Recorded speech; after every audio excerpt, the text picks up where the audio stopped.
Race 21 in the 2020 NASCAR Cup Series season heads to the capital of American motor machinery in the Motor City as MDK RaceDay gets you set and ready for today's FireKeepers Casino 400, live from the Michigan International Speedway in Brooklyn, Michigan. And welcome, ladies and gentlemen, to another episode of MDK RaceDay. My name is Jet Krause, and I'm going to get you filled in with everything you need to know for the first of two races in this doubleheader weekend from the Michigan International Speedway. Let's not waste any time and jump right into it with the Inside the Lines rapid fire. 3 stories to talk about here today, and they're all revolving around Formula One. And all of them revolve around Racing Point. Our first story begins with the pink team the pink Mercedes team, as it was announced on Friday that they have been fined €200,000 euro each for fielding Sergio Perez's car in Styria, and the same amount for fielding Lance Stroll's. They were also deducted 7.5 World Championship points per car, though Perez and Stroll kept their Drivers' Championship points. Protests for the Hungarian and British Grand Prix were also upheld, with Racing Point reprimanded for using their car in both events. Now, while the FIA said that while the team's current front brake duct design was acceptable, given it was an evolution of the team's 2019 design, conceived using CAD drawings of the brake ducts on the Mercedes W10 car, when such a practice was allowed by the regulations. The team's 2020 rear brake ducts must be considered Mercedes designs. But as Friday evening rolled in, that wasn't the end of the matter, as Ferrari, McLaren, and Renault became the first teams to announce an intention to appeal against that decision. Whether Ferrari, McLaren, and Renault will be the only teams to appeal the decision is unclear. Earlier on Friday, several team bosses expressed surprise at the severity of the punishment and the fact that Racing Point were allowed to continue running the offending parts. And finally, it was earlier announced during the race weekend that Racing Point have confirmed Nico Hülkenberg, who will once again stand in for Sergio Perez at Silverstone after the Mexican returned a positive result for COVID-19. On Thursday, the pink team said that Perez had completed his 7-day period of self-isolation in line with Public Health England guidelines and would be tested to see if he could return to the cockpit after missing the British Grand Prix. However, on Friday morning, 2 hours ahead of first practice, the team said that Perez had tested positive once again, and as a result, he will continue to follow the guidelines of Public Health England. The team added that he, quote, is physically well and recovering. Now let's turn to what took place yesterday, the NASCAR Gander RV and Outdoor Truck Series race.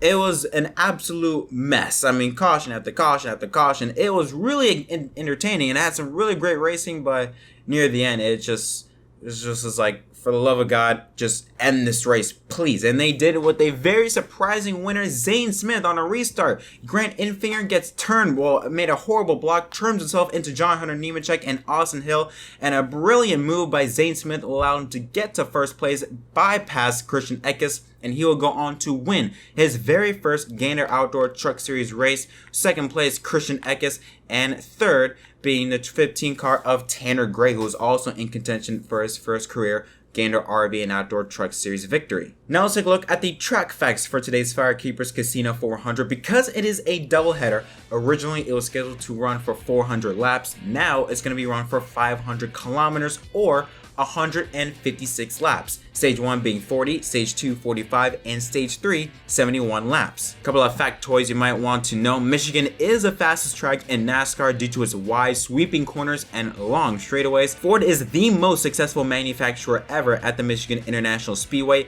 by having more than 13 wins ahead of Chevrolet. 39 for Ford, 26 for Chevrolet, and only 5 for Toyota. Michigan International Speedway sits just about an hour away from the Detroit area, which is known as the hub for American car companies. That's another reason why, if you notice, on a lot of the cars, in fact on every single car, whether it's a Ford car, a Chevrolet car, or a Toyota car, they'll have a sort of like a heritage, #heritage trophy underneath the side panel of the car.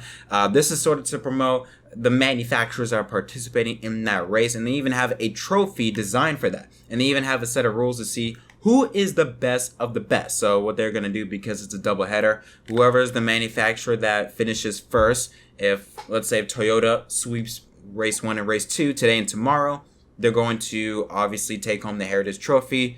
If it's between Chevy wins, let's say Saturday, and Ford wins tomorrow, that's going to be based on who has the most amount of points within their Chevy drivers and Ford drivers. And if it sounds confusing, do apologize, but once you see it in action, it'll make a whole lot of sense. And speaking of the manufacturers, it's going to be down between 3 Chevrolets and a Toyota driver that are going to try and get the last spot remaining in NASCAR's playoffs. After what happened in New Hampshire, Erik Jones, he had a horrible day, 31 points behind the cut line in 19th spot. William Byron holds the final spot, 15 points ahead of Tyler Reddick in 17th, Jimmy Johnson in 18th, 25 points behind, and Michael McDowell a long ways back, 125 points behind. Aric Almirola still top of the board without a victory. Kurt Busch, Kyle Busch 12th and 13th, Bowyer in 14th, and Matt DiBenedetto in 15th. Now to look at the starting lineup for the 2020 FireKeepers Casino 400, a random draw, and surprisingly for the first time, Aric Almirola is not on the pole. However, once again, a Ford driver is on the pole, that being Joe Logano. To his outside is one of the hottest drivers in NASCAR right now, Denny Hamlin. Row 2 has Stewart-Haas Racing teammates Kevin Harvick and Aric Almirola. Row 3 has Michigan native Brad Keselowski and Alex Bowman in the 88 car in 6th place. Row 4 has Kyle Busch in the number 18 Toyota and Chase Elliott in the number 9 Chevrolet. Rounding out the top 10 is Clint Bowyer and Kurt Busch. Row 6 has Ryan Blaney in the 12 car and Martin Truex Jr. in the 19 car. Row 7 has Ryan Newman and rookie Tyler Reddick. And Row 8 has Matt DiBenedetto and fellow rookie Cole Custer. Row 9 has Jimmy Johnson, the 2014 summer winner, and Austin Dillon to his outside in Row 9. Row 10 has Johnson's teammate William Byron and the 42 car of Matt Kenseth. Row 11 has Ford drivers Michael McDowell and Chris Buescher. Row 12 has Erik Jones on the 20 car. He starts 23rd, days after it was announced that he will not return to Joe Gibbs Racing in 2021. And to his outside is Bubba Wallace in the 43 car. Row 13 has rookie Quinn Houff and JJ Yeley. Row 14 has Brendan Poole, another rookie, and James Davison in the 51 car. Row 15 has Christopher Bell in the 95 car. It was also announced that the 95 team will shut down at the end of the season, being sold to Spire Agency, with basically all but confirmed reports saying that Bell will replace Erik Jones in the 20 car. And to his outside is Reed Sorensen in the 74 Fake Stakes car that's going to be used to promote NASCAR on Netflix news show The Crew next year. Row 16 has rookie John Hunter Nemechek and Ricky Stenhouse Jr. Row 17 has Garrett Smithley and Ty Dillon. Row 18 has Ryan Preece and Corey LaJoie. Row 19 has Daniel Suarez and Timmy Hill. And rounding out the field is Joey Gase. And now on to our final part of the show. As you may have noticed, the show is a lot smaller. Main reason for that is because I decided to switch it up a bit. Before, if you watch my MDK race day videos, you'll notice that I usually do an expectations part on what I think is going to take place in today's race. And then I do a picks, where I think a driver is going to succeed, a driver that I think is going to struggle, and a driver that I think is going to surprise a lot of people. Well, this time around, it's going to be a lot different. Because it's a doubleheader race weekend, I decided to hold off on the expectations and wait until Sunday so that I actually have an idea of what I think is going to happen. Because almost every single time when I'm going into these events, specifically with no practice or qualifying takes place, I'm basically going in blindfolded. But because there's a doubleheader, I decided, you know what, let me take a pass on Saturday's race and wait till Sunday to form an opinion. As for the picks, like I said, I usually do 3 picks: surprise, struggle, and succeed. But this time, because we are in the Motor City, we're in the Mecca of American motors, I decided to do this. Have a struggle and a succeed pick, but for a manufacturer, as well as a race winner. So, the team that I think, or at least the manufacturer that I think is going to struggle, is Chevrolet. The manufacturer that I think is going to succeed is Ford, with the race winner being Kevin Harvick. Now, the reason why I go with Harvick as the winner and Ford to succeed in this race, mainly because we know how very important this race is to Ford. Like I said, 39 career victories at this racetrack, 13 more than Chevrolet. And on top of that, you look at their driver, Kevin Harvick, he swept both races in 2018, including the fall 2019 race last year.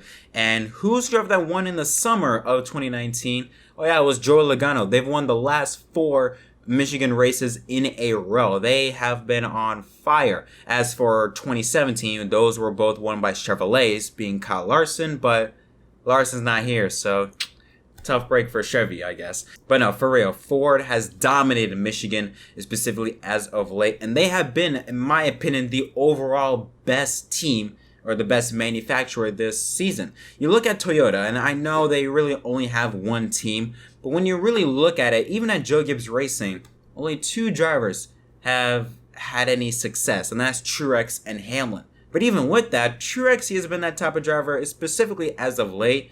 You don't hear much about him. Like, he's there, he gets top 10s, but you don't see him in the hunt for race wins, unlike Denny Hamlin. So when you have only one driver that's really going out there and having a shot at winning every week, I do not have good hopes for you to dominate a race that is made specifically for performance. And so with that, that's why I picked Ford to succeed. You look at the drivers they've got. Eric Almirola, he's got speed. Harvick, I don't think I need to add anything else for Harvick. You look at Team Penske as a whole. Keselowski, Logano, and Blaney, all 3 of them have speed. It just makes sense. For Chevy, I think I don't need to really dive in deep as to why I think Chevy's going to struggle, but I will anyways. You look at Hendrick. They started off good at the start of the season, but since then, they have not been themselves as of late. All 4 drivers have been off. Elliott has been the best driver, but with that, again, you don't see him.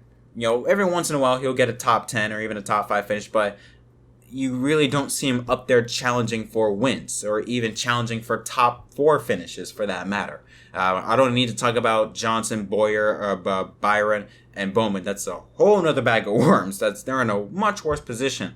Elliott is the only Chevy driver that I see that has the best shot at getting a good finish. But then again, even that is not that good. So that's why I have Chevy struggling, Ford succeeding, with Harvick being the race winner for Saturday's race. Again, and yeah, that is it for this episode of MDK Race Day, guys. I do apologize if it's such a short episode. Sunday will be a much better episode. I promise you guys that.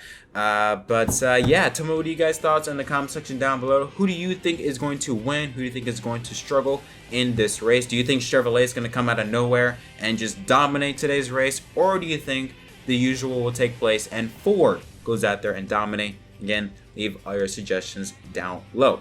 But until next time, my name is Jett Cross from MDK. Don't forget to like and subscribe for more content, and I'll see you guys immediately following today's FireKeepers Casino 400 with a special edition of Inside the Lines Victory Stop, recapping that race. I'll see you guys next time.